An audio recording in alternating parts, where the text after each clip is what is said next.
aussi, donc Side Event Guinée, donc le pays invité d'honneur africain, on rappelle par rapport au projet Simandou. Donc on attend juste le dernier speaker qui va nous rejoindre à Nice. Entre-temps, on va commencer. Voilà, justement, on va commencer. Et j'invite sur scène Miss Janina Stanislavovna, Dr. Janina, welcome on the stage.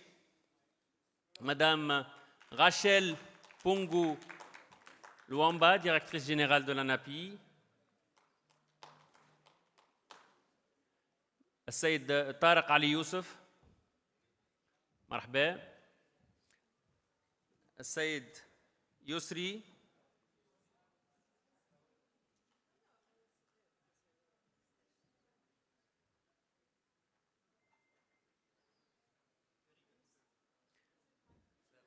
اهلا وسهلا مرحبا بك. ومدام سامحني Madame Manel Ruiz, DGA de l'API, marhaba bik, Madame Zdekif Kif. Et j'invite Monsieur Anis Morri pour modérer ce panel. Je vous laisse. Et bon panel à vous.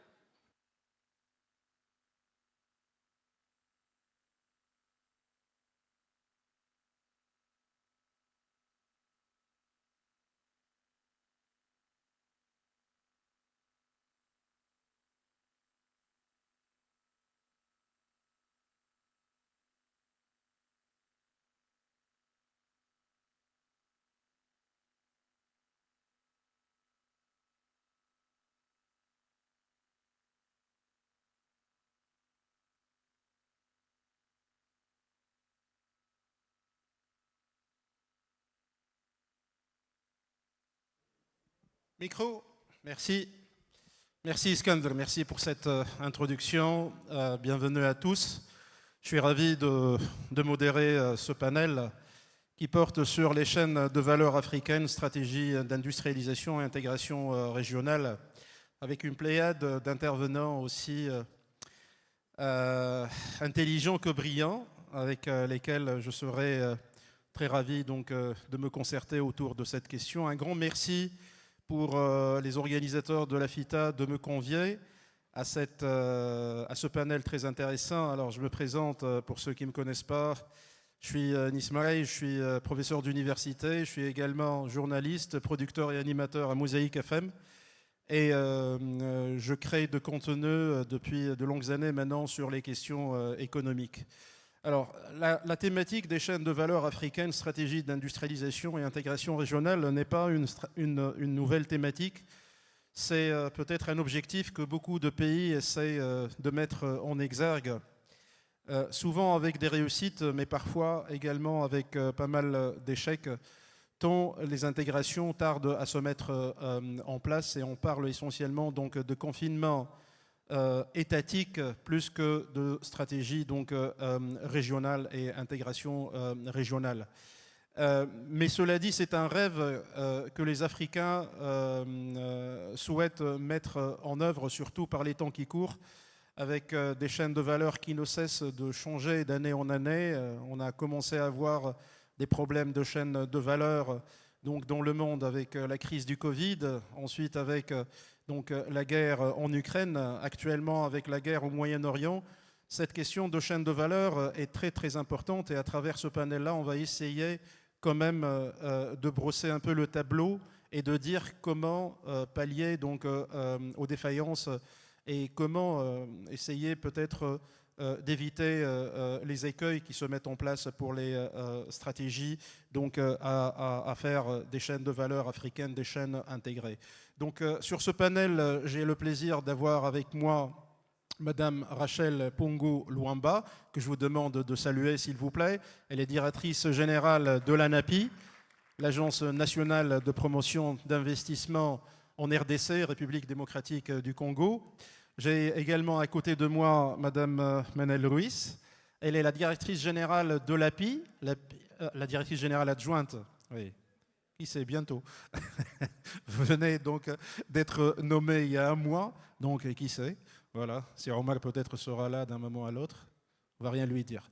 Donc voilà, elle est directrice générale adjointe de l'API. L'API, c'est l'Agence de promotion de l'industrie et de l'innovation. C'est un acteur majeur, c'est une agence de développement, également au même titre donc, que plusieurs autres agences. Je suis en train de voir si j'ai l'Eltbib, donc à la tête de la FIPA et de la TIA également. Deux autres agences, donc, et en Tunisie, nous avons donc quand même un tissu institutionnel très intéressant au niveau de l'accompagnement de l'investissement. Nous avons également le plaisir d'avoir Mrs. Yanina, Dr. Yanina. Thank you for being with us. And we can applaud her, please. On l'applaudit, s'il vous plaît. Alors, elle est Deputy Executive Officer at APW and founder of the Open Africa Business Forum. Avec elle, on ne va pas parler d'agence de développement, mais on va parler peut-être d'intégration plus intéressante. Je la garde pour la fin. Elle a une présentation de 7 minutes sur laquelle une autre thématique qui va se greffer sur ce panel et qui sera, à mon sens, très, très intéressante. Voilà, je continue avec les présentations. On aura également la présence remarquée de M. Eric Akouté, que je salue d'être avec nous, son représentant, j'ai l'impression. Exactement, monsieur. Donc, vous représentez la PIEX, et la PIEX, c'est l'agence de promotion d'investissement et d'exportation du Bénin, si j'ai bien compris. Hein, c'est bien ça. Effectivement, on l'applaudit, s'il vous plaît, cher monsieur. Merci. Alors, les applaudissements, j'ai l'impression que vous revenez de... Un peu plus que ça, un peu plus. Voilà, voilà, pour faire réveiller. Allez-y, oui, merci. Voilà. Ça fait un peu de chaud, c'est Yousri Cherkaoui. Je suis ravi de vous avoir parmi nous. C'est Yousri Cherkaoui, c'est le président de l'association égyptienne des hommes d'affaires égypto-africains. Voilà, il est là, c'est la deuxième année qu'il est parmi nous, et on l'applaudit, s'il vous plaît, on l'applaudit, l'Égypte.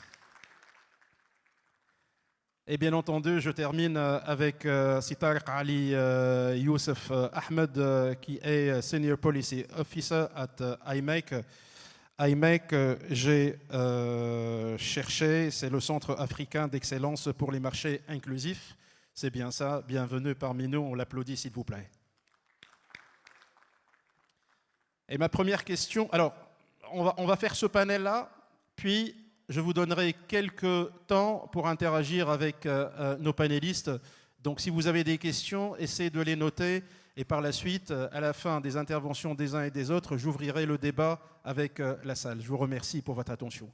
Et je commencerai avec Si Yousri Cherkaoui. Et je vais vous poser la question en arabe. سأتحدث بالعربية.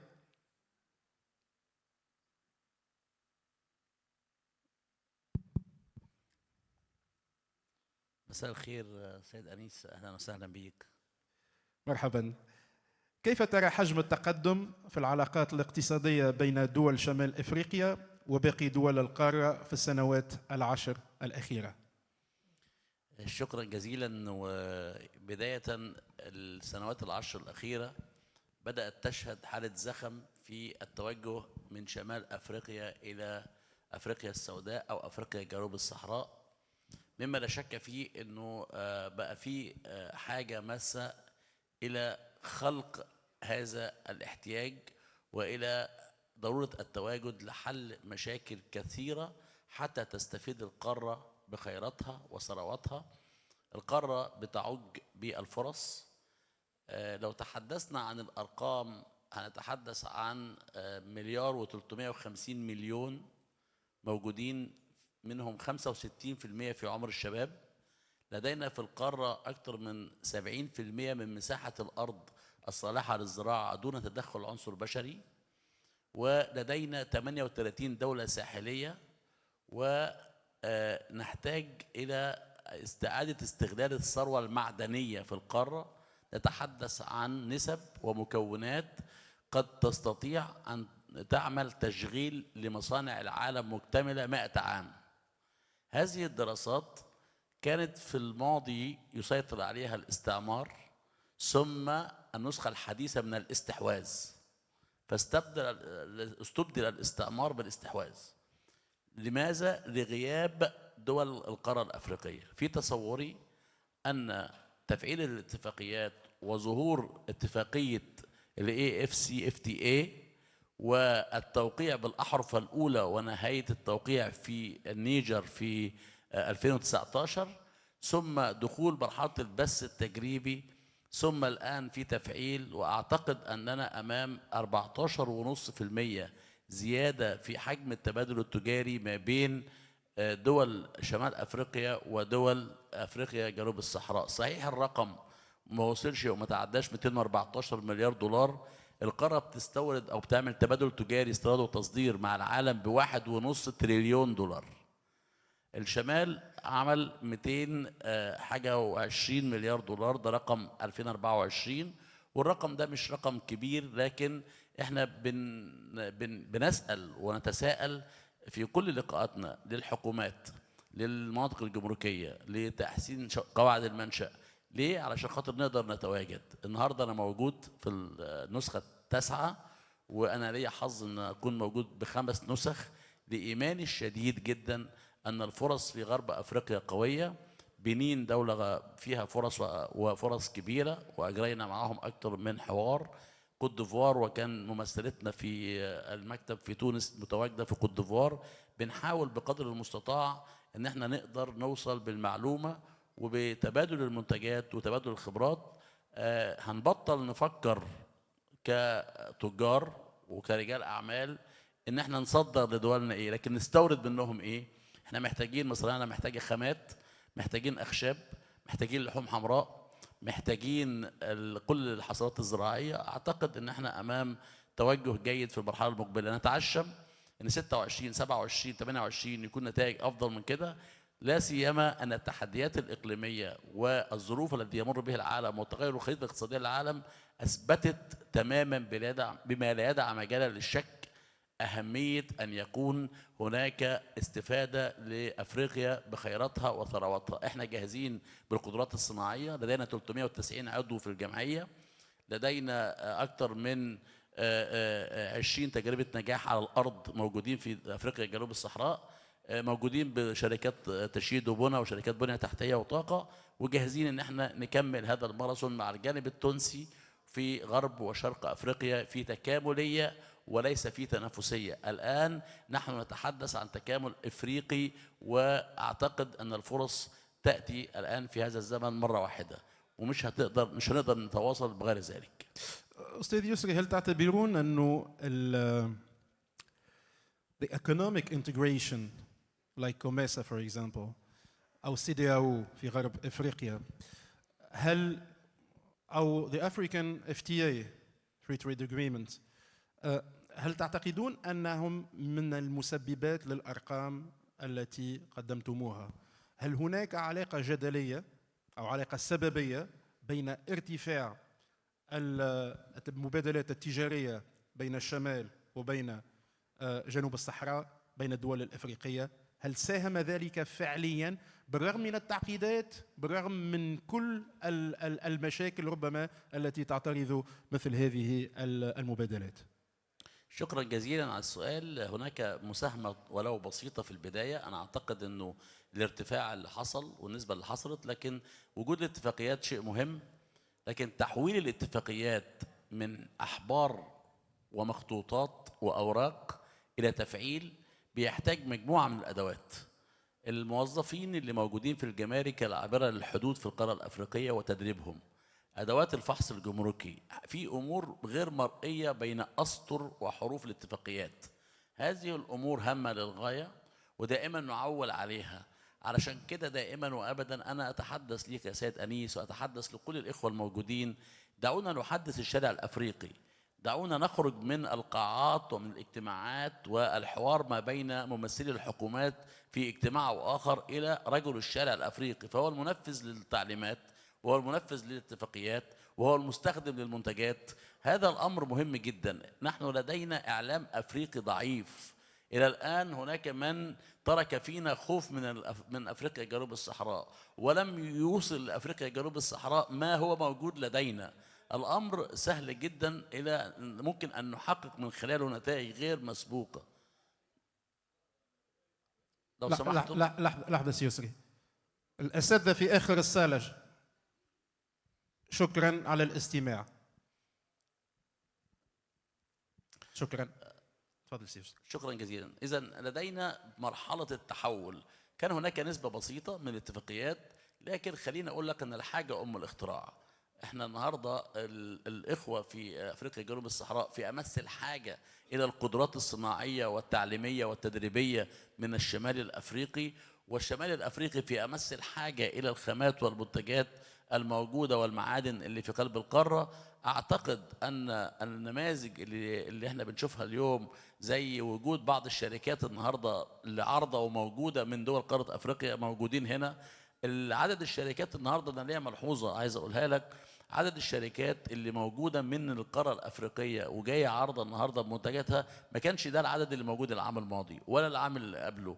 ان اعطائنا الفرصه ولان احنا نتعرف على بعض اكتر هو ده اللي هيكون له الدور الرئيسي، لانه عدم وجود المعلومه وعدم وجود القدره، زائد ان احنا نحتاج جميعا كقاره افريقيه شمالا وجنوبا وشرقا وغربا الى رفع مستويات ثقافه التجاره الدوليه. والتجارة الدولية ليست تصدير فقط أو استيراد فقط، ربما تجارة خدمات، تصدير خدمات، تجارة منتجات، ونتعلم كيف يمكن أن رحلة الاستفادة من التجارة البينية الأفريقية هي رحلة طويلة مش رحلة قصيرة يا خنيس. احنا بنتكلم على انه البعثات الترويجيه من تونس لمصر ومن مصر وتونس تكون بعثات ثلاثيه مش ثنائيه، عشان نروح نقعد في بنين او في السنغال وندعو بنين والسنغال يقابلونا في ابيجان. عايزين تجمعات افريقيه كبيره علشان نعرض على بعض الفرص، نعمل تجاره بينيه واستثمار بيني مشترك.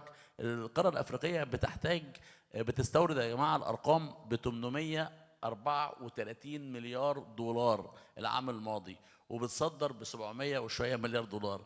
اعتقد انه الرقم اللي مصر وتونس مثلا على سبيل المثال وهم دولتين في الشمال الافريقي لا يتخطى 11 مليار دولار صادر للقاره الافريقيه من هذا الرقم اللي هو 843. اذا ما زال هناك بوتنشال، ما زال هناك مساحه لتوفير كل هذه المنتجات. علينا التواجد ثم التواجد ثم التواجد، هو اللي هنستغل بيه الاتفاقيات. وما عندنا شويه تحديات زي تحديات السفر، تحديات الطيران، تحديات النقل البحري، لأنه النقل البحري كان وما زال وسيظل هو أرخص أنواع النقل. لدينا أيضا خدمات هندسية وخدمات تدريب سواء في القطاعات الحديثة في الطيران أو في التجارة أو في النقل، نقدر بمكاتبنا نقدم ده لدول القارة الأفريقية. شكرا أستاذ يسري. Oui, on peut l'applaudir, oui, merci. Alors, je me tourne à présent à Madame Luamba. Vous êtes directrice générale de l'ANAPI, l'agence de développement au Congo, en RDC, Congo démocratique. Alors, brièvement, si vous pouvez nous présenter votre agence avant de vous poser ma première question. Bienvenue parmi nous. Ok, merci et bon après-midi à tous et à toutes. Et encore merci à l'équipe de TABC pour l'accueil chaleureux. Alors, nous sommes l'Agence nationale pour la promotion des investissements en République démocratique du Congo. Nous sommes une structure technique dotée d'une autonomie de gestion et sous tutelle du ministre qui a le plan dans ses attributions. Et comme mission principale, on a la charge justement de faire la promotion de l'image positive du pays, faire la promotion des opportunités d'investissement, faire le plaidoyer en faveur de l'amélioration du climat des affaires, et accompagner les investisseurs à toutes les étapes d'installation de leurs projets. Mais c'est vraiment un accompagnement qui vient avant, pendant et après. Et pour nous, c'est important de dire que même après l'installation de leurs projets, l'ANAPI est là pour les accompagner. C'est vraiment un modèle que je peux résumer en disant que c'est la promotion, la facilitation et le suivi des réformes. D'accord, donc c'est un modèle qui est tripartite. Hein. Donc il y a 3 missions dans votre agence pour accompagner l'investissement. On va dire ça comme ça. Voilà. Oui. Alors, Madame la Directrice Générale, quand on parle aujourd'hui des chaînes de valeur africaines, quel est selon vous l'enjeu central pour le continent? Est-ce produire plus ou transformer davantage ou échanger plus ou transformer donc davantage localement? Parce que là, on parle de transformation locale, celle qui manque. On voit beaucoup de tentatives de one-shot.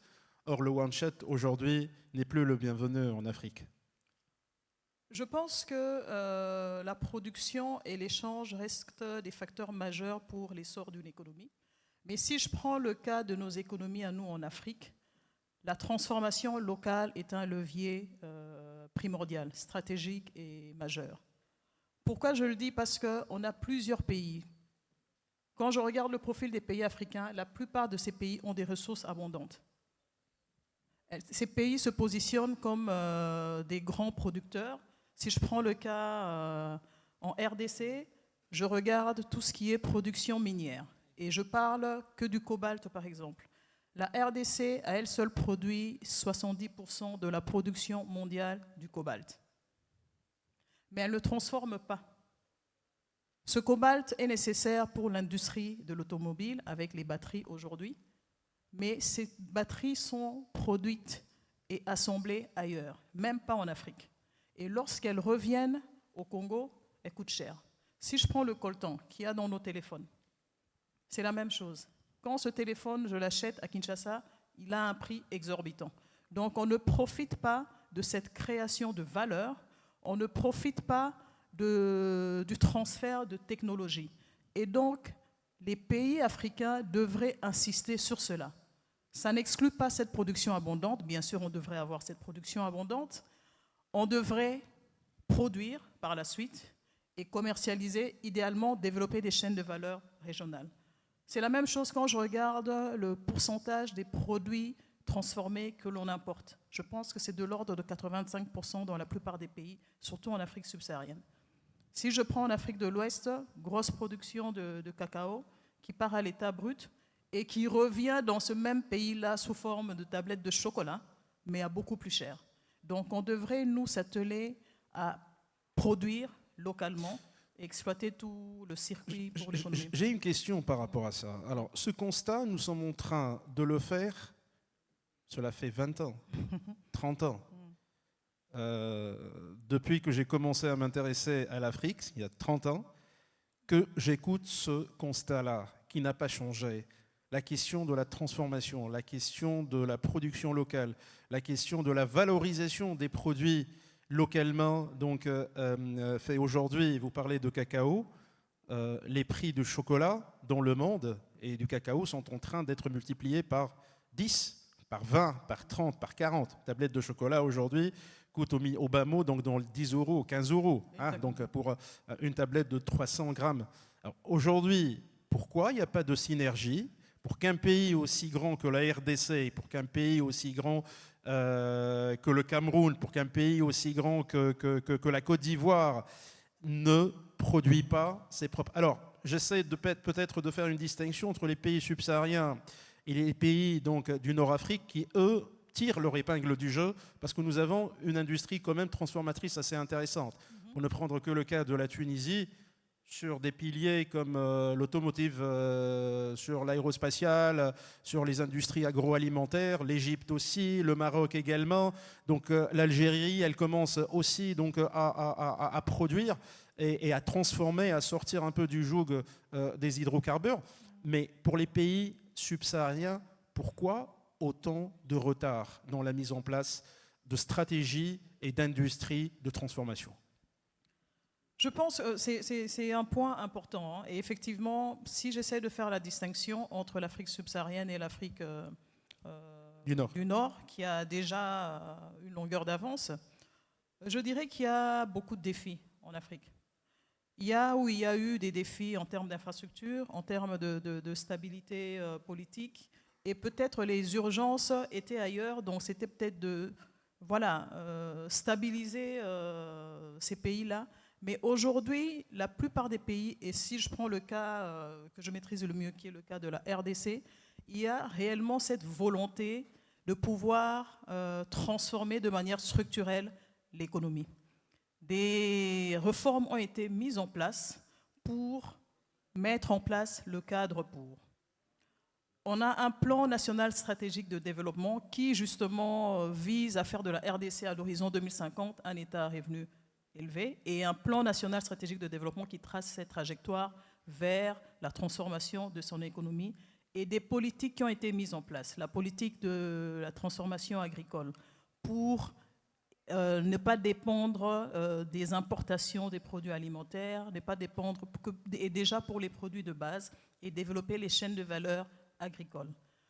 Le programme directeur d'industrialisation, c'est pour avoir une industrie qui n'est plus extractive, une industrie qui transforme.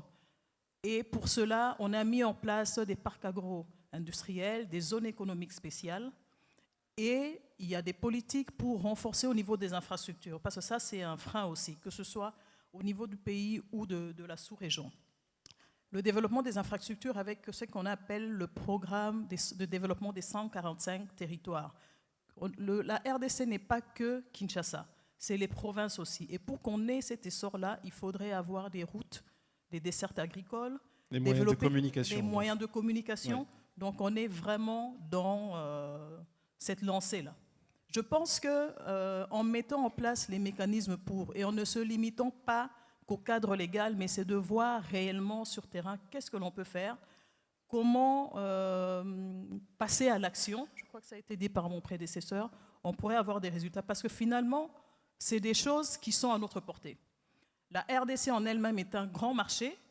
On a plus de 110 millions d'habitants, c'est déjà un gros marché. Et si je prends l'intégration régionale et la ZLECAf, finalement, on a accès à un marché de plus de milliards de consommateurs. Tout à fait. Donc on peut exploiter ce potentiel. Et on a des ressources pour, et c'est le cas pour la plupart des pays de la sous-région. Merci, merci à vous. On peut applaudir Madame Louamba, s'il vous plaît. Et je me tourne à Madame Manel Ruiz, qui est directrice générale adjointe de l'API. L'API, c'est l'agence de promotion de l'industrie et de l'innovation en Tunisie. Elle est sous tutelle du ministère de l'Industrie, bien évidemment. Et c'est un acteur très important en matière d'accompagnement de l'investissement. Alors, on a évoqué le cas des intégrations, Madame Ruiz. Quelles sont les stratégies concrètes que la Tunisie, à travers l'API, met en place ou recommande pour permettre aux entreprises tunisiennes de s'intégrer durablement dans les chaînes de valeur africaines? Ça, c'est un sujet sur lequel vous y travaillez. Et il y a une demande aussi de la part, on venait d'écouter Madame Louamba, donc il y a même une demande de la part donc, des pays africains pour essayer d'avoir un dialogue, je dirais un contact sud-sud. D'accord, très bien. D'abord, je vais vous donner quelques chiffres sur l'industrie tunisienne et l'importance et son importance dans l'économie nationale. Donc, l'industrie tunisienne, elle représente 17 à 18% du PIB. Elle est créatrice de 20% des emplois en Tunisie, donc on parle de plus de 520 000 emplois créés. Elle exporte chaque année plus de 50 milliards de dinars donc, chaque année. Et les exportations donc, de l'industrie, c'est 90% des exportations tunisiennes en général. Donc, le secteur industriel tunisien, il comporte aujourd'hui un peu plus de 4500 entreprises industrielles qui emploient donc, 10 personnes et plus. Donc, à peu près la moitié de ces entreprises sont totalement exportatrices. Le secteur textile, habillement, donc, il est en première place, donc il représente pratiquement 30% donc, du tissu industriel, suivi de l'industrie agroalimentaire et des industries mécaniques et électriques. Donc, la stratégie industrielle, en fait, à l'horizon de 2035, elle a identifié comme levier principal de donner un nouvel élan à l'internationalisation des entreprises. Et ce, à travers donc, 3 axes. Donc, le premier axe, c'est le développement et l'exploitation des accords de libre-échange, donc, que ce soit avec les pays européens ou africains. Le deuxième axe, c'est la promotion des exportations tunisiennes et l'encouragement des entreprises industrielles tunisiennes à s'implanter dans des marchés extérieurs. Et le troisième axe, c'est donc la promotion des nouveaux investissements directs étrangers, donc les IDE. Donc, pour se positionner dans les chaînes de valeur africaines, l'industrie tunisienne, donc, elle doit donc travailler sur des accords commerciaux ciblés. Elle doit augmenter ses exportations. Et à travers les IDE, donc pourquoi pas faire de la Tunisie un hub donc industriel d'investissement pour l'Afrique. La Tunisie, en fait, elle a été pour longtemps dépendante du marché européen, alors que le marché africain, il présente donc un réel potentiel, malheureusement sous-exploité. Il y a beaucoup d'opportunités qui ont identifié, notamment avec les pays de l'Afrique de l'Est et l'Afrique de l'Ouest. Donc on doit cibler des marchés à fort potentiel et à forte dynamique, comme par exemple le Nigeria, le Ghana, Kenya. Kenya aussi, oui. Kenya aussi, voilà. Donc ces pays-là, donc ils représentent un potentiel pour la Tunisie, mais malheureusement la présence d'entreprises tunisiennes ou d'investissements tunisiens dans ces pays est très faible. Donc on doit bien tirer profit de la dynamique de ces pays-là. De plus, donc on doit cibler en fait des produits ou des segments de marché à forte valeur ajoutée. Donc la Tunisie, l'industrie tunisienne, elle présente de réels atouts dans l'industrie mécanique, l'industrie électrique, électronique et la chimie, bien évidemment. Donc, en ciblant donc en tirant profit de ces atouts-là, on peut donc s'intégrer durablement dans les chaînes de valeur internationales africaines, pardon. Voilà, donc en fait, on doit arrêter de l'idée d'exporter uniquement, mais de penser à coproduire, co-développer avec donc les pays africains. Et cela suppose donc plus d'informations en fait sur les dynamiques locales et les marchés donc dans ces pays-là.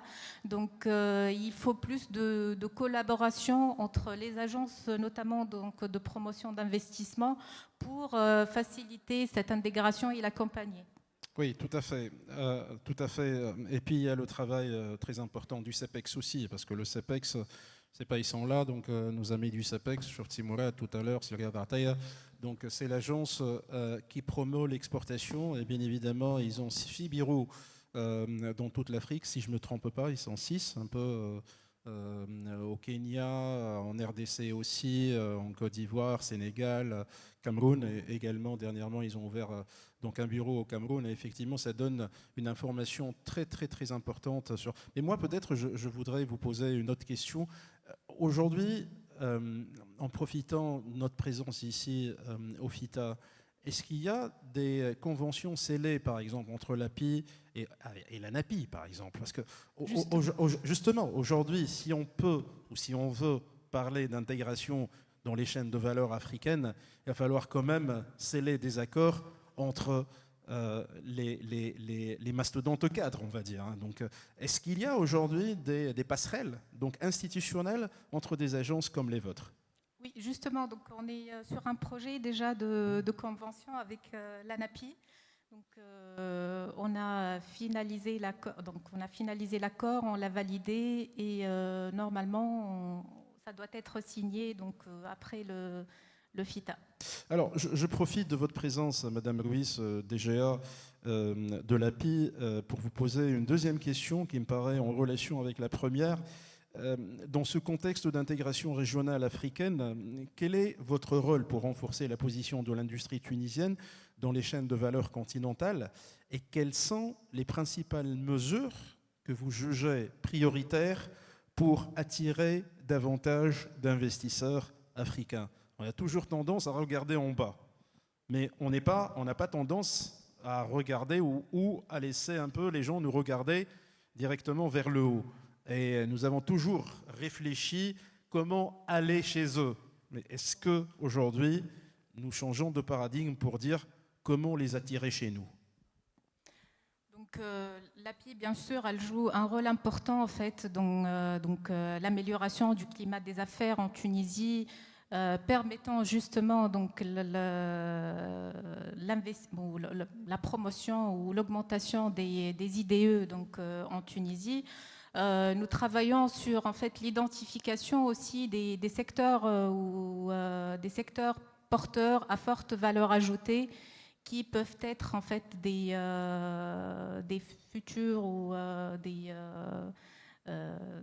des idées de projets donc, d'investissement donc, dans la région. nous jouons aussi un rôle de facilitateur en fait, d'investissement, donc à travers toute la procédure donc, de création, d'accompagnement, comme a dit Madame la directrice générale de l'ANAPI. Donc nous avons pratiquement les mêmes rôles. Donc nous accompagnons l'implantation des projets industriels depuis donc, les procédures administratives initiales de création jusqu'à l'implantation réelle et l'entrée en activité et bien sûr le développement par la suite. Donc voilà le rôle que peut jouer l'API dans l'augmentation ou dans la promotion des investissements africaines ou autres en Tunisie. Merci beaucoup, Madame Louis. Je vous demande de l'applaudir, s'il vous plaît. Merci. Et je me tourne donc de Tunisie. Enfin, on a fait l'Égypte, la RDC, la Tunisie. On va partir au Bénin, partir au Cotonou et retrouver Monsieur le représentant de l'APIEX, qui est l'agence de promotion des investissements et des exportations du Bénin. Devait être avec nous Monsieur le directeur général, Monsieur Eric Akouté, mais il se fait remplacer par un représentant que je salue. Bienvenue parmi nous. Merci à l'assise. Moi, je suis Agibade Koui, je suis assistant de M. Eric Akouté à la pièce. Alors, le rôle de votre agence, donc d'abord, quel est son modèle? On a vu plusieurs modèles d'investissement. Il y a le modèle qui essaie d'englober toutes les phases d'investissement. Il y a des modèles qui sont disparates comme ceux de la Tunisie. On a plusieurs agences. Vous, si j'ai bien compris la terminologie, donc c'est la promotion des investissements et des exportations. Oui, ça exactement. Et veuillez nous parler peut-être un peu de votre agence et du travail que vous êtes en train de faire pour essayer d'aboutir à cet objectif, l'intégration régionale. Oui, la pièce est l'agence de promotion des investissements et des exportations et c'est le bras opérationnel du gouvernement dans tout ce qui a comme suivi pour la création d'entreprises, climat des affaires et promotion des investissements et des exportations. Donc non seulement la pièce s'occupe de la création d'entreprises, il fait la promotion des investissements, la promotion des exportations, il sert de cellule d'appui au partenariat public-privé, en même temps il sert de secrétariat au climat des affaires et il est en même temps l'autorité administrative des zones économiques spéciales. Donc ça veut dire quoi? Quand le promoteur vient au Bénin, il est pris en charge du début jusqu'à la fin.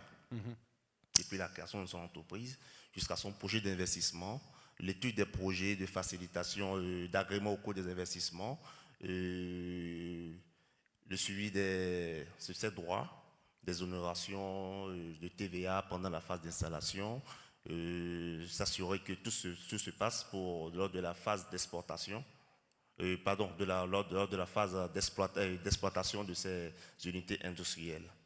Donc, dans ce cadre, dans le cadre de l'intégration régionale, la pièce, déjà cette année, a eu à signer des MOU avec des agences sœurs de la sous-région, à commencer par le Nigeria, le NIPC en janvier. Il a lancé aussi avec le CPC, qui est l'agence de promotion des investissements au niveau de la Côte d'Ivoire, pour pouvoir véritablement entrer dans ces danses et assurer l'intégration industrielle régionale. Est-ce que vous avez des chiffres sur cette intégration régionale, vu les accords que vous venez de faire avec toutes ces agences que vous venez d'évoquer?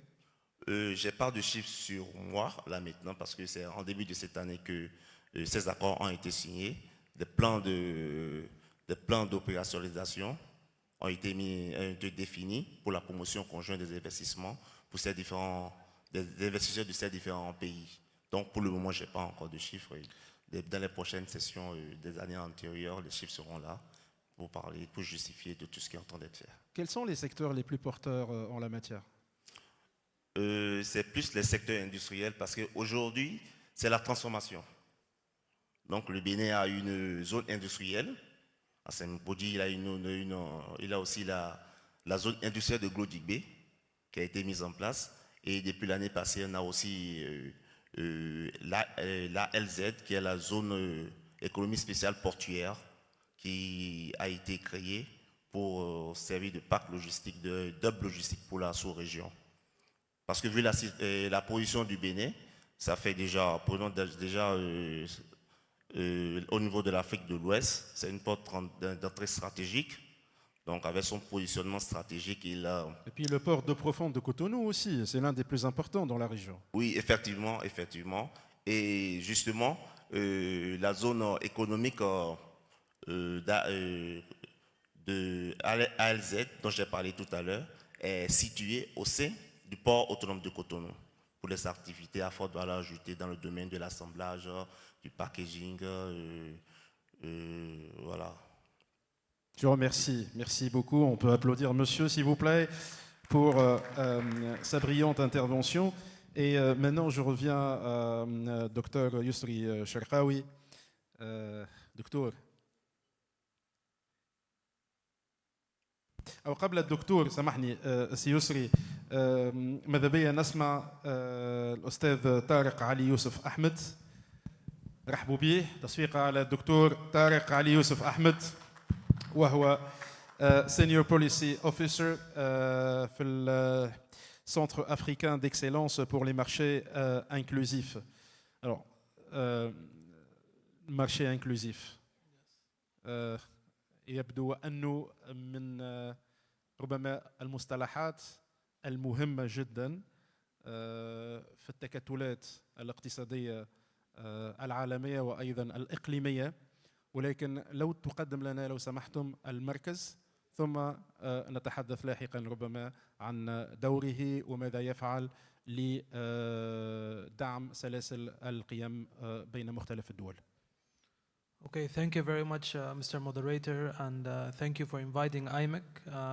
IMEC is the African Inclusive Markets Excellence Center, and it's a specialized technical office of the African Union Commission based here in Tunis. Tunis is the host of IMEC. We have arrived here only 6 months ago, and we're establishing a Pan-African office of the African Union in advancing inclusive markets and inclusive business in Africa. We're going to deal with English, right? I'm going to do it with English with you, no problem about it. What is the matter of fact? What do you do really for economy of countries? What do you do as a job in this center? Yes, thank you very much for this question. Let me begin just by elaborating a few words on the African Union and Agenda 2063. And let me give a background on the current context. So if we look at the multilateral trading system, such as the World Trade Organization and the GATT agreement and the GATS agreement, when these agreements were negotiated and established, most African countries did not gain independence. And this has had a direct effect on what we see today. If we look at the contribution of Africa to international trade, it is only 3%. If we look at intra-African trade, it is also below 17%.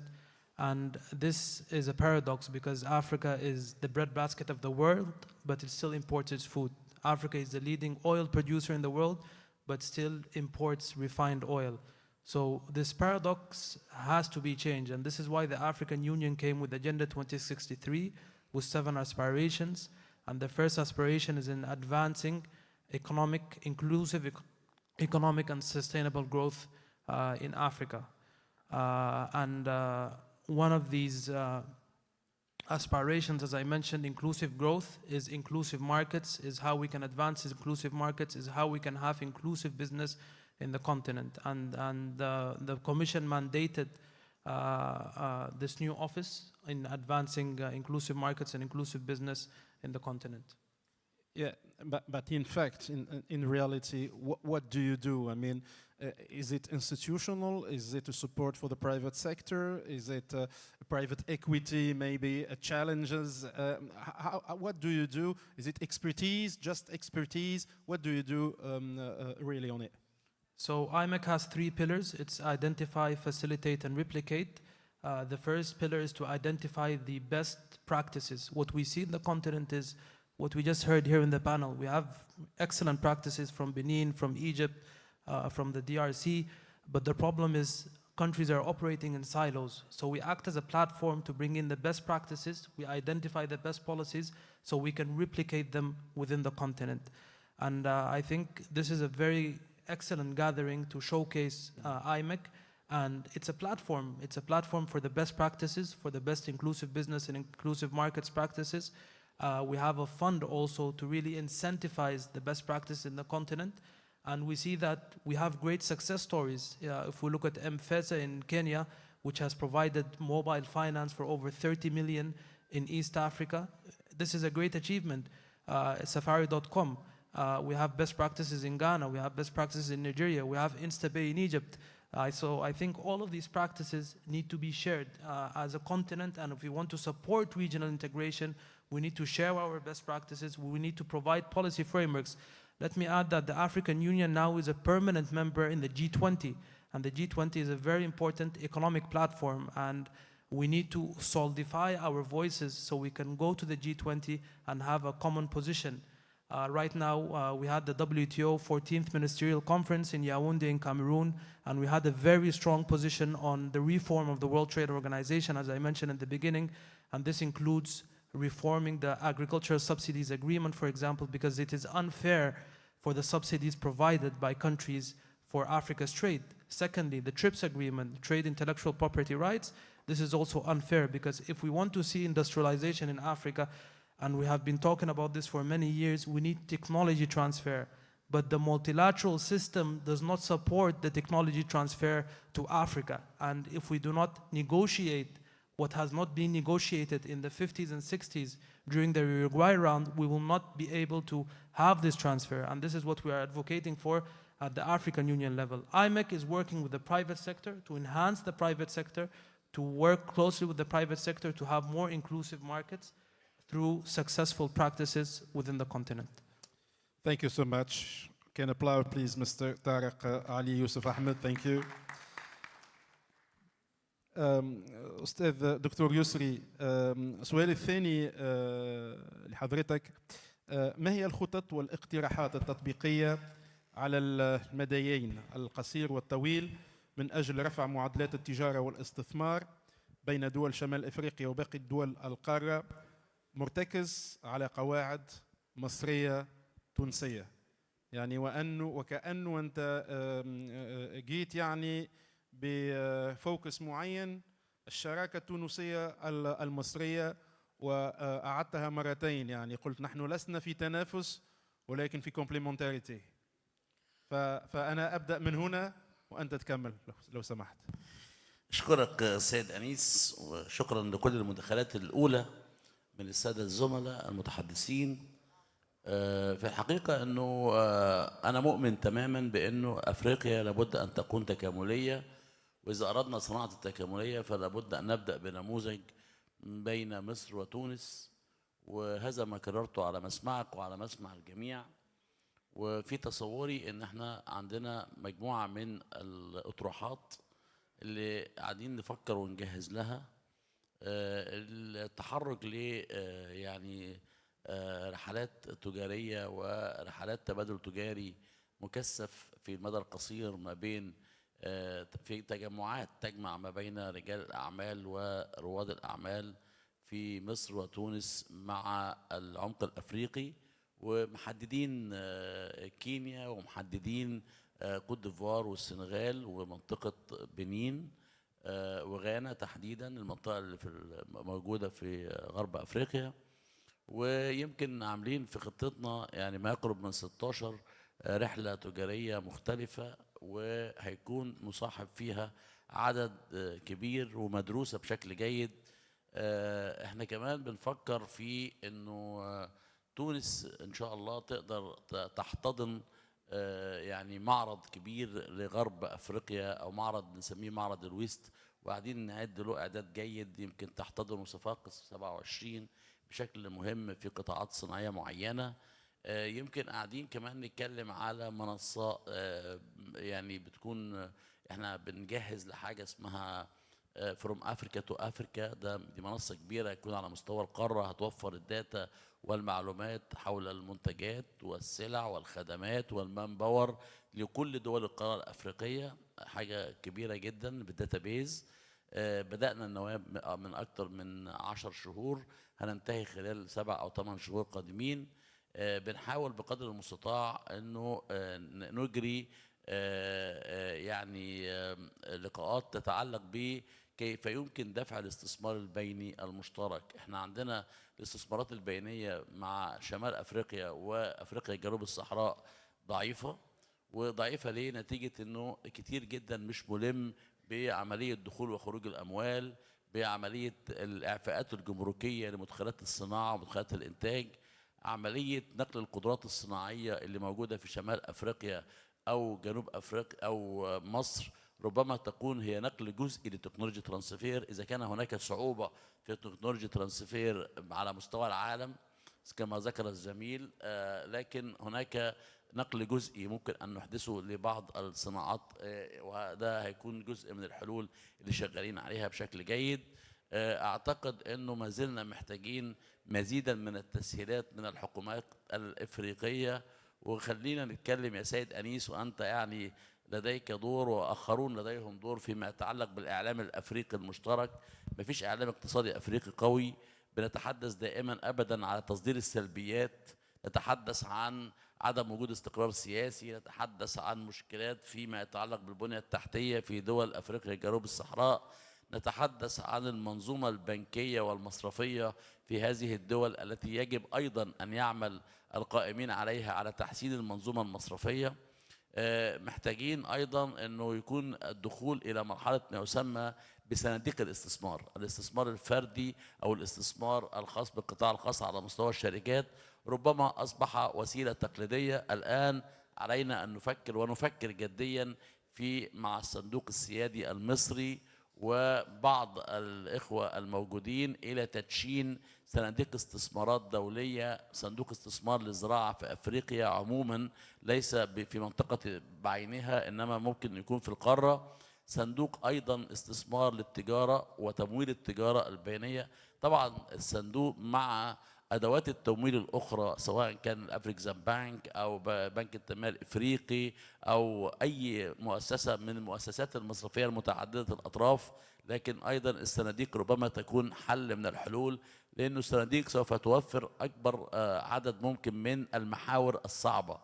الشراكة الاستراتيجية هي اللي بتؤكد زيادة التكاملية، لكن عندما تفعل دولة استثماراتها ودول أخرى تنتظر ربما يكون هناك نوع من أنواع تضارب المصالح وتعارض المصالح. أعتقد أننا بنفكر كمان النهاردة احنا في مشكلة كبيرة جدا في القارة الأفريقية، كلنا لازم نبقى مؤمنين بيها، بعيدا عن عنصر اللغة اللي بدأ ال AI يتغلب عليه وعنصر السفر، لكن ما زال عنصر النقل البحري حول القارة. أنت قد تستطيع أن تصنع حاوية من أي مادة غذائية في تونس في يومين 48 ساعة، لكن عشان توصلها إلى أبيجان ممكن تاخد معاك شهر أو شهر ونص أو شهرين. كذلك الحال إذا راحت نيروبي أو إذا خرجت من القاهرة إلى نيروبي. أعتقد عدم وجود، لماذا؟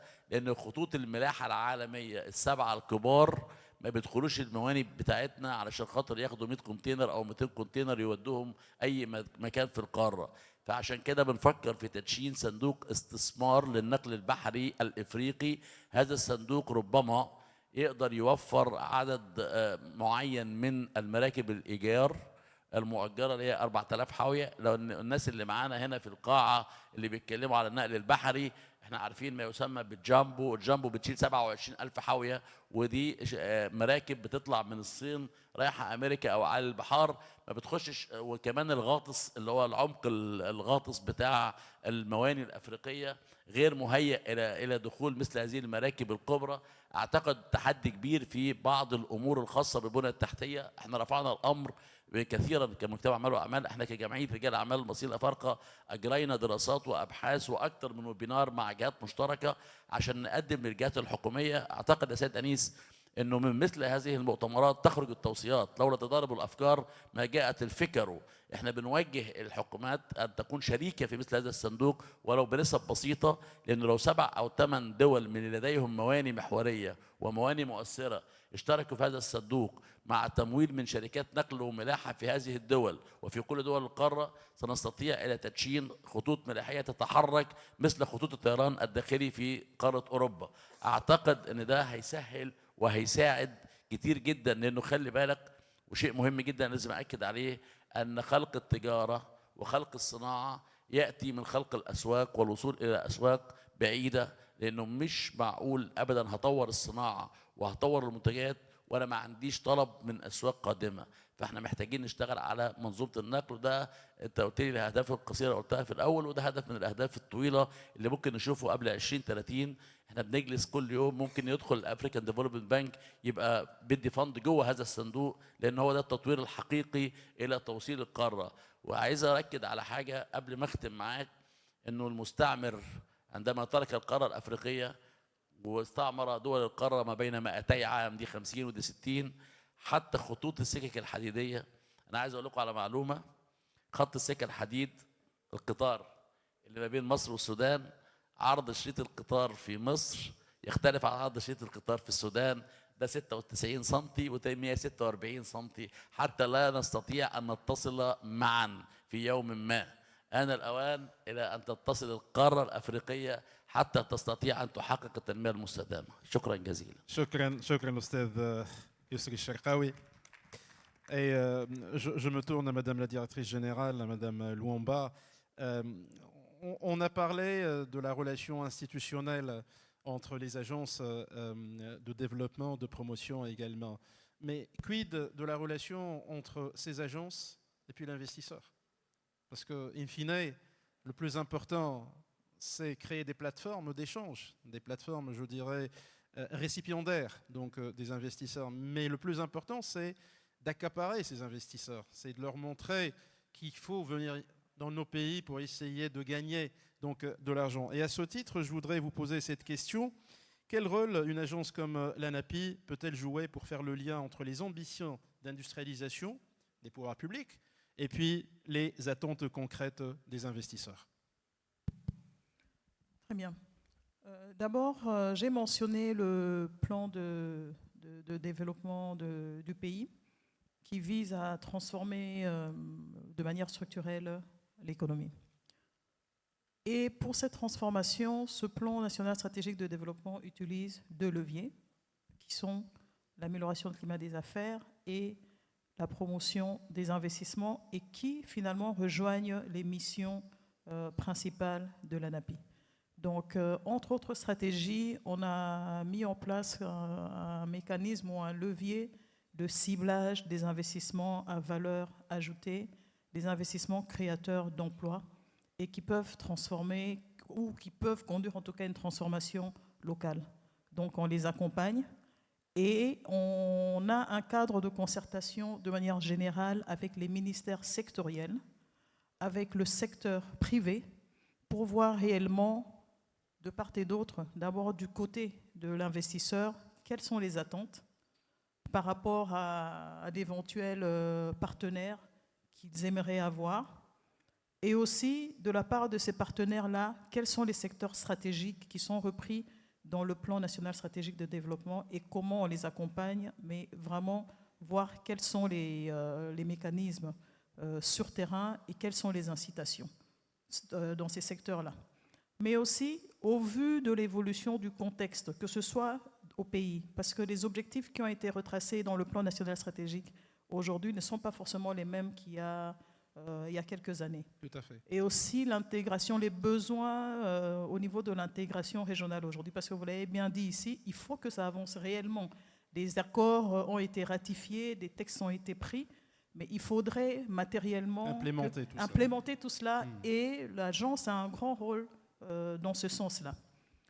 Au niveau du pays, depuis quelques années, on s'est lancé comme défi de réviser le code au vu de l'évolution, comme je l'ai dit, le code des investissements.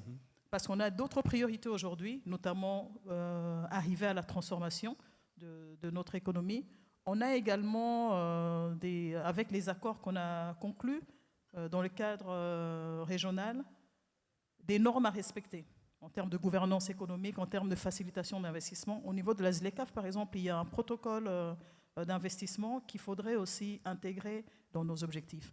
Et donc, la révision du code a été inscrite dans notre feuille de route des réformes du climat des affaires.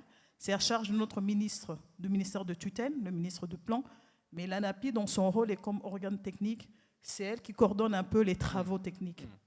Donc, comme je l'ai dit, on a commencé l'année en 2024 avec des concertations. On a approfondi l'année dernière. Et dans ce code, puisqu'on est en train de chuter cette année, on a repris des dispositions qui tiennent en compte ces obligations-là au niveau de l'intégration, mais aussi accorder des facilités ou des incitations déjà par zone, parce qu'il y a des zones ou des régions, des provinces qui ont évolué différemment, donc il faudrait voir comment les propulser pour arriver à un développement équilibré et durable des provinces.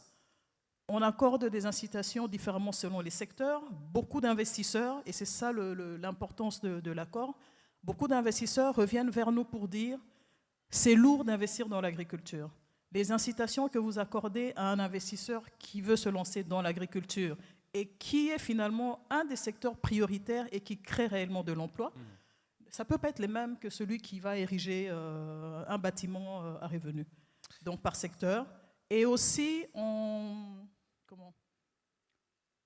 on accorde des facilités également aux entreprises qui vont dans la transformation locale. Vraiment, on les incite à aller vers cela. Et puis évidemment, promouvoir l'entrepreneuriat en accordant... Vous dites des incitations, vous parlez d'incitations financières, vous parlez d'incitations fiscales. Quel type d'incitation? Il y a cela aussi. Donc il y a des incitations douanières, il y a des incitations fiscales, mais il y a aussi d'autres mesures d'accompagnement bien particulières. Telles que faciliter l'accès au financement. L'ANAPI n'accorde pas les financements, mais si c'est des PME, c'est faciliter l'accès vers d'autres structures dédiées pour. On a vraiment un cadre de concertation interinstitutionnelle qui est important. Alors, le RDC, la République démocratique du Congo, ambitionne depuis quelques années pour devenir donc une plateforme industrielle et logistique au cœur du continent. Quels sont les atouts qui sont les vôtres pour arriver à cet objectif? Les atouts pour moi sont c'est tellement énorme. Je vais citer quelques-uns très rapidement. Déjà de par sa position géographique. Un pays vaste, le deuxième plus grand pays en Afrique après l'Algérie, avec des dimensions continentales, 2 345 410 km². Des frontières avec 9 pays voisins. Un fleuve qui coule sur la plupart des provinces et qui se jette par son embouchure à l'océan Atlantique. Elle est au carrefour de plusieurs régions. L'Afrique australe, la partie atlantique, l'Afrique de l'Est et finalement aussi une partie de l'Afrique subsaharienne. Donc, et là, elle est traversée par plusieurs corridors logistiques. Elle a une population jeune, abondante et en croissance. Et l'urbanisme est en pleine croissance. Il y a un taux élevé de consommation de produits importés. Donc pour un investisseur qui vient s'établir, c'est un marché pas seulement de 110 millions d'habitants comme je l'ai mentionné, mais avec l'ouverture, l'intégration qui est aussi un atout. Sur la sous-région. Sur la sous-région, c'est vaste. Et ça permet justement à un investisseur de pouvoir investir dans les filières qui n'existent pas en fait, puisqu'on importe beaucoup. Elle a des ressources minérales abondantes. Si je prends rien que le secteur minier, la RDC a plus de 1100 variétés de minerais, et dont la moitié des minerais classés comme stratégiques au monde s'y retrouvent. Le cobalt, je l'ai mentionné. Donc l'industrie de la batterie, la transition énergétique ne peut pas se faire sans elle.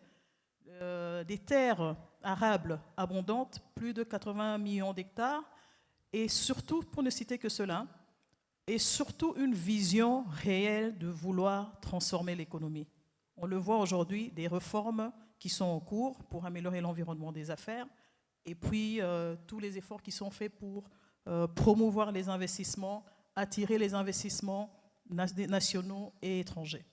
Donc, et je ne sais pas, je parle sous votre contrôle, mais il y a quelqu'un qui a dit une fois, je ne sais pas si c'est vrai ou pas, si on cultivait toutes les terres de la République démocratique du Congo, personne en Afrique ne mourrait de faim. Mais c'est très vrai, personne ne mourrait de faim, parce que là, on ne parle que des terres, mais si on regarde le potentiel halieutique, la variété de poissons qu'il y a, on a coutume de dire que les poissons meurent de vieillesse dans le lac Tanganyika. Ah oui, tellement il y en a, et voilà, on doit développer l'industrie. Merci, merci beaucoup, Madame Louamba. On l'applaudit, s'il vous plaît, Madame Louamba, pour la pertinence de son intervention. Et on arrive donc au terme de ce panel, mais avant cela, je voudrais interpeller Dr Yanina. I'm so sorry to make you wait all this time. I think you enjoyed listening to the other panelists. Yes, absolutely. I enjoyed very much. Thank you so much. Yeah, and I feel that I'm on the panel with high-profile experts. Yeah. So the floor is yours Thank to you make so this much. presentation. Thank you so much. Thank you for having us as a World People's Assembly, the organization I'm representing today. The organization of more than 1,000 of individuals, NGOs, and business organizations worldwide. Our headquarters is in Moscow, but we are operating, Moscow, Russia, but we are operating globally. And why we are here today? Not only because Africa is definitely a continent of the future, and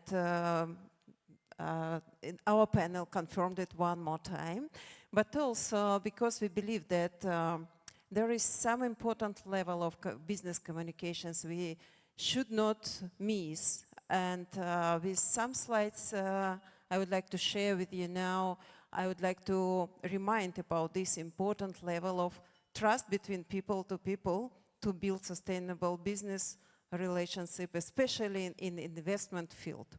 So just let me share some thoughts. Yeah, so in intergovernmental level of communications is very important, but there are some limitation. And also, usually we are identifying intergovernmental level of regional and government cooperation, consider common markets and cross-border trade. But also I would like to ask you to pay attention to cooperation units like BRICS. BRICS Plus, it's now 11 countries, including 4 African countries. And this type of cooperation doesn't mean that countries has common borders. It's another type of cooperation. Also the context of intergovernmental cooperation, regional cooperation is association and NGOs who are working, building context and like humanitarian cooperation around business cooperation for building more sustainable results, informational coordination and gaps between institutional protocols, feelings. Even our panelists today paid attention that MOU can just stay MOU without any personal efforts to implement it. Also wanted to ask you to pay attention to World Economic Forum model, because it's actually NGO who unite people who are not just talking about future of economics, but also build elite consensus and facilitate unofficial negotiation. I think that our organization, World Public Summit, we are doing is the main brand and the main event, and World People's Assembly doing almost the same, trying to build and facilitate unofficial negotiation and consensus between different countries and groups. An even low level of business network is business clubs. I don't know how it is in Tunisia and other African countries, but in many countries it's now one of the main places for making decision in a business field, and especially in the investment field. It's a part of public diplomacy on our point of view, because the main mandate for World People's Assembly is different ways to build trust between people through public diplomacy channels. We will have separate panel in 4:30 opposite hall about trust between people, how we can transform it to trust between economics. You are all invited. But here is some points about trust in business. And I'm sure that especially in investment narrative, We cannot avoid this. That's why our business community, which World People's Assembly hosting, calling Trust and Unity, we have stand in the first floor. You can join us there to know more what we are doing, how we are doing. This is global platform, we think that it is like crucial level to build really sustainable projects, especially from people from different cultures and countries. And maybe you come back to the picture, please. Is it possible to come back to the picture? Sure. You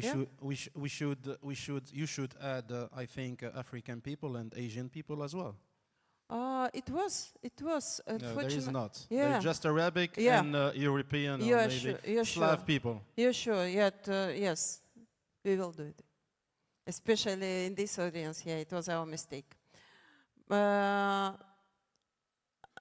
So this is again some theses about power of public diplomacy, tools and communications which we apply to help business, to be complementary to business. And then, here we have Zambia, Kenya, Tanzania, and Ethiopia as a key visual for World Public Summit we will do in Africa. It will be Public Diplomacy Summit with this topic, and we are trying to build this platform for African countries. It will be not more than 5% of speakers from outside of Africa.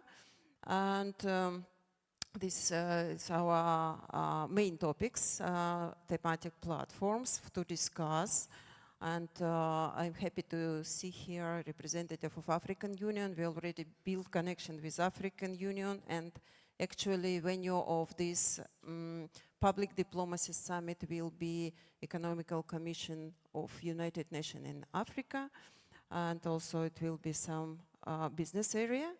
And so I'm here to invite you all to Addis Ababa to continue build trust between businesses. And also, I know that it will be coffee break now. It's also a great opportunity to meet new people, to network and to build trustful relations. Thank you so much.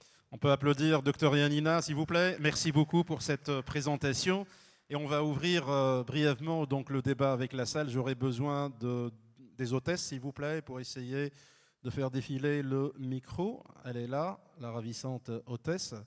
Alors, est-ce qu'il y a des questions? Alors, monsieur qui est là, soyez bref, direct et concis pour poser votre question ou faire votre commentaire. Merci. Thank you. My name is Gilbert Iweme from Accelerate Africa. Nice to meet you. It's a pleasure. Thanks so much, the expert. And my question goes especially to those running the investment promotion agencies.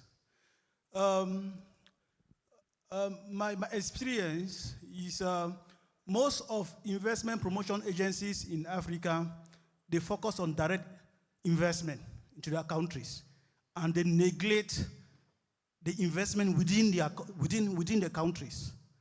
So I just want to ask, what are the investment promotion agencies doing to mobilize internal resources within the country? Most importantly, to support local SMEs for industrialization. Thank you. Madame Luamba, éventuellement la question est pour vous. Madame Ruiz aussi, si vous voulez répondre. Et monsieur le représentant donc, de l'agence au Bénin. Je prendrai quelques questions, quelques autres questions. Ensuite, on essaiera de répondre une bonne fois pour toutes. Oui, oui. On va essayer de prendre quelques autres questions. Alors, monsieur qui est là, oui. Et ensuite, monsieur qui est là. Il a demandé la parole avant vous. Merci beaucoup. Je me présente. Je suis monsieur Honoré Ghislain Kabunda. Je suis directeur provincial du Fonds de promotion de l'industrie. C'est vrai, je suis très content en train de suivre le financement des chaînes de valeur. Je me pose une question. Ma préoccupation, c'est de savoir qu'est-ce que nous allons sortir de cette conférence avec les résultats. Parce que là, nous sommes en train de parler des chaînes de valeur, mais qui est bien développée dans les pays européens. Qu'est-ce que je voulais dire? Vous comprendrez, par exemple, dans dans la société ou dans les compagnies de fabrication des avions, il y a les réacteurs qui sont soit fabriqués en Allemagne, le cabine fabriqué peut-être en Espagne, l'assemblage se fait en France. C'est possible aussi pour l'Afrique. Je vois Madame Rachel a parlé que le Congo regorge beaucoup de minéraux, même pour la fabrication de batteries électriques. Si la Tunisie aujourd'hui peut peut-être s'occuper de l'assemblage de la coque de batterie. Non, mais nous avons, excusez-moi, je ne sais pas si vous le savez ou pas, si Jalel Tbi peut vous répondre tout à l'heure, mais nous avons une industrie aéronautique très développée ici, avec plusieurs, notamment Airbus, qui sont sur des sites et qui produisent des produits, des Airbus A320, A330, et nous avons même la GITAS, qui est le groupement interprofessionnel des industries aéronautiques, si ma mémoire est bonne. Hein. Donc nous avons au même titre, d'ailleurs, c'est juste pour votre information, hein.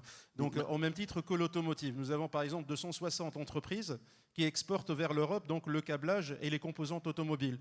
Donc nous avons deux piliers d'une industrie très développée à la pointe de la technologie, l'automotive et l'aérospatiale. Merci, mais pourquoi ne pas faire cette chaîne de valeur avec les pays africains? Oui. C'est ça ma préoccupation. C'est une question. C'est une question. Parce qu'on pouvait, vous le faites ici. Oui. C'est bien. Parfois, la matière première se trouve au Congo. Tout à fait.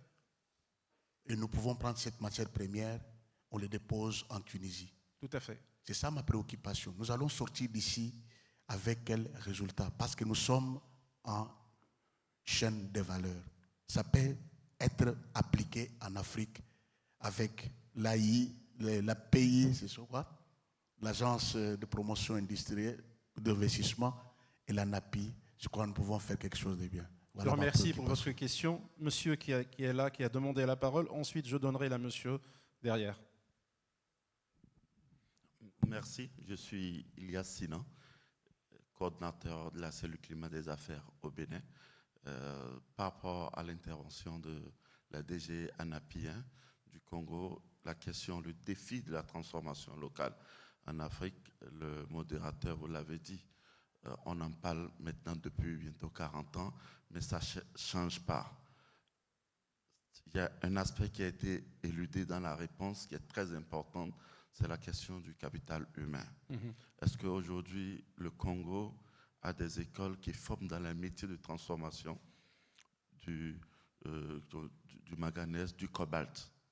Tant que nous n'aurons pas des écoles de métiers sur la transformation de ces ressources, tant que nous n'aurons pas une volonté politique qui sera prête à faire les premiers investissements une fois qu'on aura les personnes formées, c'est-à-dire des gens formés dans les bonnes écoles en Europe, qui ont de l'expérience, qui viennent mettre en place au Congo, avec l'appui du gouvernement congolais, des écoles pour former, pas des métiers d'ingénieurs, pour former au niveau BTS, pour former au niveau CAPES, simplement, de petits niveaux pour faire le petit métier dans les industries, afin que peut-être les premières années de grands industriels tunisiens, marocains, ou bien qui ont de l'expérience en Iran, en Ukraine, en Russie, en France, etc. C'est comme ça qu'on fera,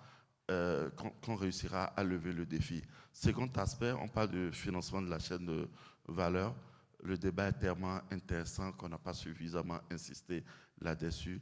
Il y a un bel exemple en cours au Bénin actuellement avec la Banque d'industrie et de l'investissement du commerce à Cotonou, qui, avec la Chambre d'industrie et de commerce, arrive aujourd'hui à mettre en place deux fonds. Un premier fonds catalytique de garantie pour des entreprises installées dans la zone économique spéciale, qui sert de garantie à lever des fonds privés.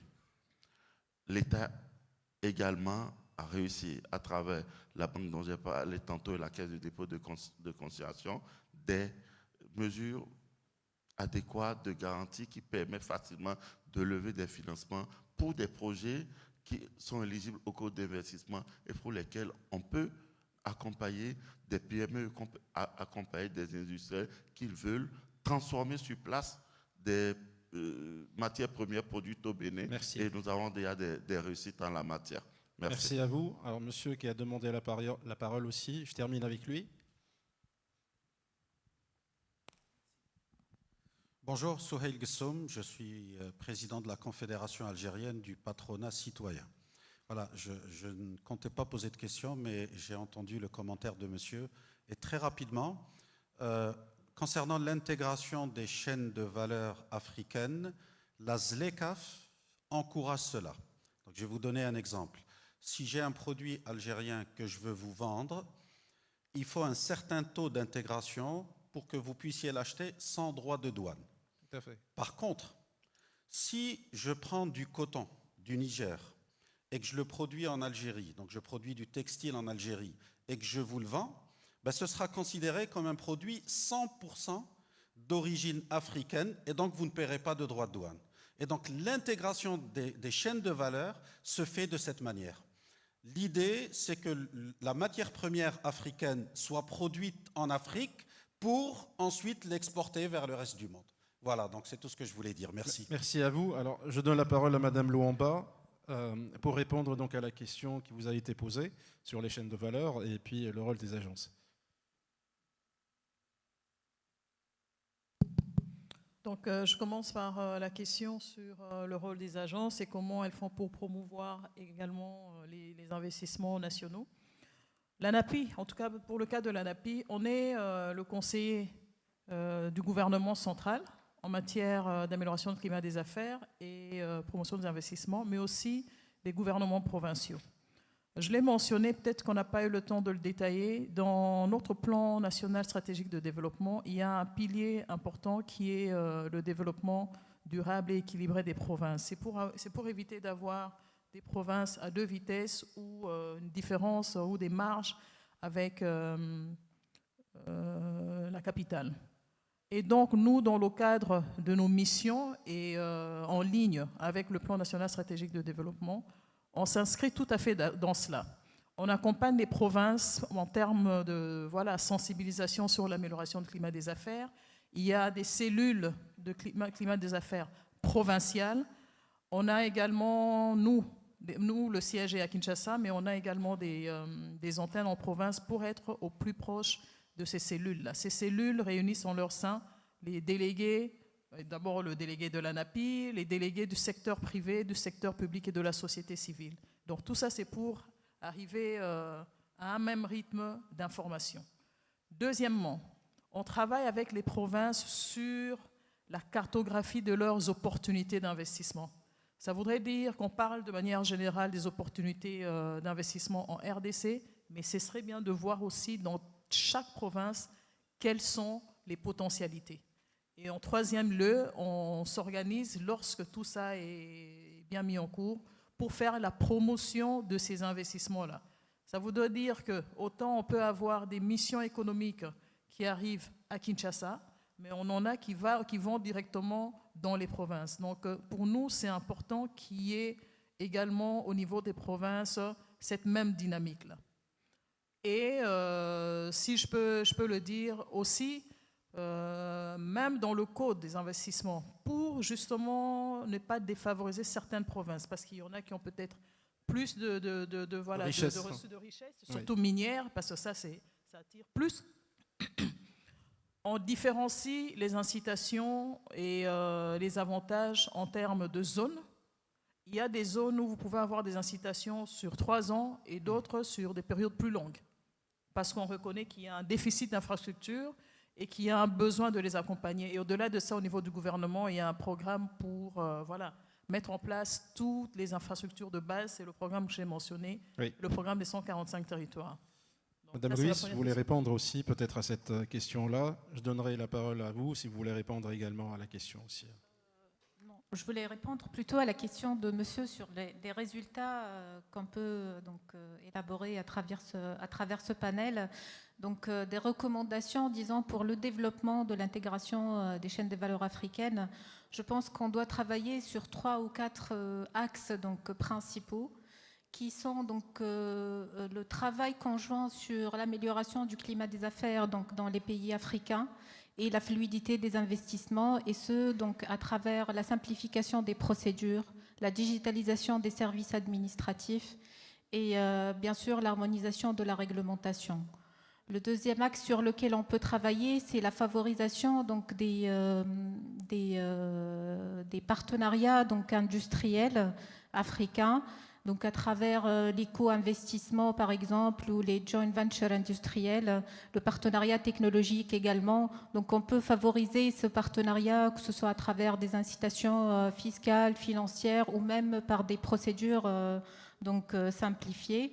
Le troisième axe, c'est le renforcement de la connectivité interafrique à travers le développement de l'infrastructure de transport entre les pays africains, la création de corridors commerciaux, par exemple, et la facilitation des procédures douanières, donc tirer profit de l'accord qui est déjà établi, qui est la ZLECAf. Et le quatrième axe, c'est bien sûr le soutien de la PME. Donc c'est elle l'acteur majeur en fait dans cette intégration de chaîne de valeur, donc à travers la facilitation d'accès au financement, l'accompagnement spécifique pour l'internationalisation et la mise en réseau à l'échelle continentale. Voilà. Voilà, je suis en train de remarquer que Skander est venu, donc il m'annonce... Alors, 30 secondes. 30 secondes. Très rapidement, le défi de la transformation locale, ça a été posé, la question a été posée par le coordonnateur de la cellule climat des affaires, Bénin, je pense, c'est ça. Très rapidement, notre plan national stratégique de développement repose sur 5 piliers.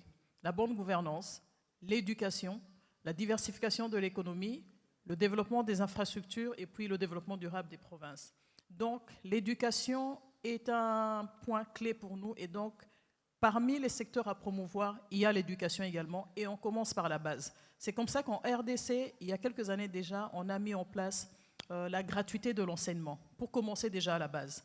Pour revenir à votre question, il y a des secteurs qui sont bien représentés ou des filières d'études qui sont bien représentées en RDC, les mines en général. Maintenant, quand on va dans les spécificités, je suis d'accord avec vous qu'on peut ne pas avoir cette expertise-là. Si on parle de télédétection ou quoi, il y a ce besoin-là.